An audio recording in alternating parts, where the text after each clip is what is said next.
আমরা মাননীয়া মমতা বন্দ্যোপাধ্যায়কে আমাদের প্রধান পরামর্শদাতা হিসেবে থাকবার জন্য অনুরোধ জানাচ্ছি। আমি আবার বলছি, আমি মাননীয়া মমতা বন্দ্যোপাধ্যায়কে আমাদের এই পরিষদীয় দলের প্রধান পরামর্শদাতা হিসেবে থাকবার অনুরোধ জানাচ্ছি। তিনি থাকুন আমাদের পরামর্শদাতা হিসেবে। আমরা নিশ্চিতভাবে তার পরামর্শ পেলে আমরা গঠনমূলক এবং সদর্থক বিরোধীর ভূমিকা ভালোভাবে পালন করতে পারবো, এ নিয়ে কোনো সংশয় নেই। তিনি থাকুন আমাদের পরামর্শদাতা হিসেবে, আমরা তার কাছে অনুরোধ জানাই। এবং আমরা যে কথা শুরুতেই বলেছি যে আমরা এই বিধানসভার অভ্যন্তরে সদর্থক এবং গঠনমূলক বিরোধীর ভূমিকা পালন করব। বিজেপির সঙ্গে চোখে চোখ রেখে আমরা কোনো অবস্থায় কোনো বিলে যখন ভোট হবে, আমাদের যদি মনে হয় আমরা বিলের বিরুদ্ধে ভোট দেবো, তো বিলের বিরুদ্ধে ভোট দেবো, ওয়াকআউট করে অন্য কাউকে সুযোগ সুবিধা করে দেবো না। বিজেপি বিরোধিতার প্রশ্নে আমি আবারও বলছি যে হয় বিলকে সমর্থন দেবো বা বিলকে বিরোধিতা করব, কিন্তু এই অবস্থান হবে না যে ওয়াকআউট করে গিয়ে অ্যাবসলিউট নাম্বার কমিয়ে দেবো। এটা এই রাজনীতি আমরা করব না। স্বাভাবিকভাবে সদর্থক এবং গঠনমূলক ভূমিকা আমরা পালন করতে চাই। এবং অনেকে জিজ্ঞাসা করছিলেন যে অভিষেক বন্দ্যোপাধ্যায়ের কি একটা চিঠির কথা। এই অষ্টাদশ পশ্চিমবঙ্গ বিধানসভার সঙ্গে অভিষেক বন্দ্যোপাধ্যায়ের কোনো সম্পর্ক নেই। অভিষেক বন্দ্যোপাধ্যায়ের সঙ্গে অষ্টাদশ পশ্চিমবঙ্গ বিধানসভার দূর দূরান্তের কোনো সম্পর্ক নেই। আমরা তৃণমূল কংগ্রেসের প্রতীকে ৮০ জন বিধায়ক তারা নির্বাচিত হয়েছেন, তার মধ্যে ৬০ জন বিধায়ক আপাতত মনে করেছেন রীতিনীতি মেনে যে এটাই হচ্ছে এই অষ্টাদশ বিধানসভার ভেতরে প্রিন্সিপাল অপোজিশন।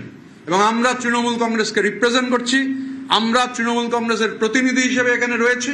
এবং আমাদের চিফ হুইপ রাজ্যের প্রাক্তন মন্ত্রী, একাধিকবারের বিধায়ক শ্রী আকরুজ্জামান যে কথাটা বললেন সেটাই হচ্ছে মূল কথা। আমরা অনুরোধ করব যে মাননীয়া মমতা বন্দ্যোপাধ্যায়কে আমাদের পরামর্শদাতা হিসেবে থেকে আমাদের গাইড করবার জন্য, তার গাইডেন্স নিয়ে আমরা আমাদের বিধানসভা এলাকার মানুষের মতামতকে নিয়ে কিভাবে উন্নয়ন করা যায়, কারণ মানুষ হচ্ছেন সব থেকে বড় প্রায়োরিটি।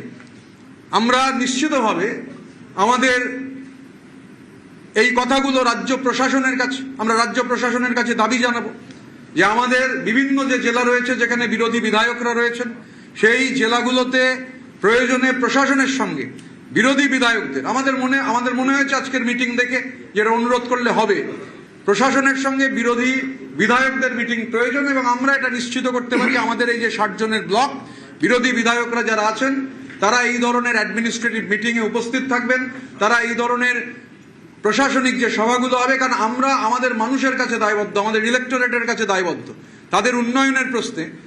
দেখুন আমরা আজকে যেটা হয়েছে যে ২৮,২৫,০০০ অ্যাকাউন্টে যে টাকা ঢুকেছে, রাজ্য সরকার যেটা ঢুকিয়েছেন, আমরা তাকে সাধুবাদ জানাই, একটা পজিটিভ পদক্ষেপ। আজকে আমাদের বিধায়করা, বিশেষ করে দক্ষিণ ২৪ পরগনার সাগরের বিধায়করা, সেখানে যে সমস্যা পিএইচই দপ্তর, সেই দপ্তর নিয়ে বিধায়কদের যে অভিজ্ঞতা, সেই দপ্তর নিয়ে জল নিয়ে যে সমস্যা এবং জল ঢোকাতে গিয়ে রাস্তা কেটে রাস্তা বন্ধ হয়ে যাওয়া, আমরা সরকারকে ধন্যবাদ জানাবো, কারণ এটা আমাদের বিরোধী বিধায়কদের প্রস্তাব ছিল যে এই সমস্যা রয়েছে। মাননীয় মুখ্যমন্ত্রী ওখানে সাগরের জলের যে সমস্যা, 10টা করে সাবমার্শালের কথা আজকেই বলেছেন।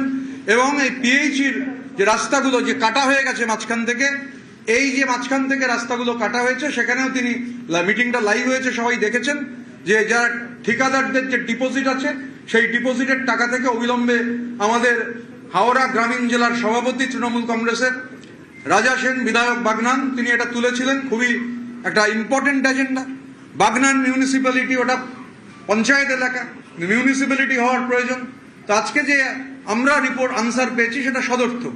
তো স্বাভাবিকভাবে প্রতিটা বিধানসভা ক্ষেত্র এবং প্রতিটা জেলায় যে জেলাগুলোতে আমাদের এই বিধায়করা রয়েছেন, আমরা সরকারের কাছে অবিলম্বে যত তাড়াতাড়ি সম্ভব এই দাবি জানাবো যাতে প্রশাসনিক মিটিংগুলোতে বিরোধী বিধায়কদের তাদের ইনক্লুড করা হয়, তাদের মতামত নেওয়া হয়। এটা খুব প্রয়োজনীয় এবং জরুরি।